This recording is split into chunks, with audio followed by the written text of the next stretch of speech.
prayer, and friendship. 40 years. I remember a story.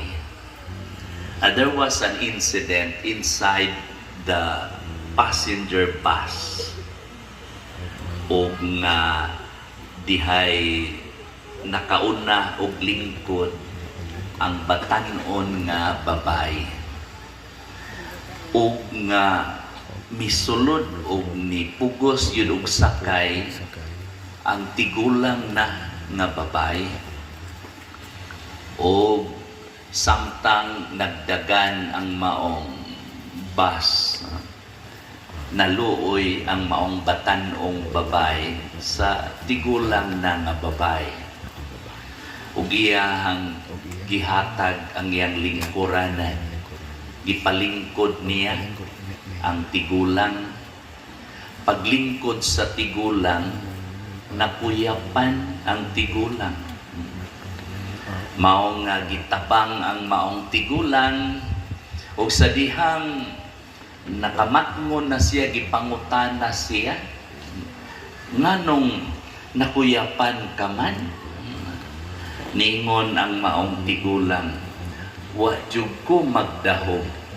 Nga karong panahon na naapay mga batan-ong babae nga muhatag og lingkuranan sa mga tigulang.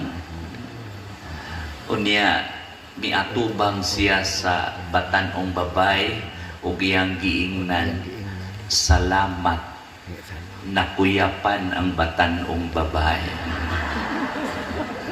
Mao di ay. Ug nga sa dihang gitabang ang maong batan-ong babae, gipangutana siya, nganong gikuyapan mampugka? Ningon ang batan-ong babae, wa jud ko magdahom. Ang karong panahon na dunay mga tigulang makamaong mo pasalamat ug mga batan-on. Thank you. It's a very simple word. Thank you. It becomes an ordinary expression in our day-to-day living. Thank you has a deeper meaning if it comes from the heart. In our dialect, in Cebuano, doon na gani mo ingon, thank you o salamat. Ang akong tubag,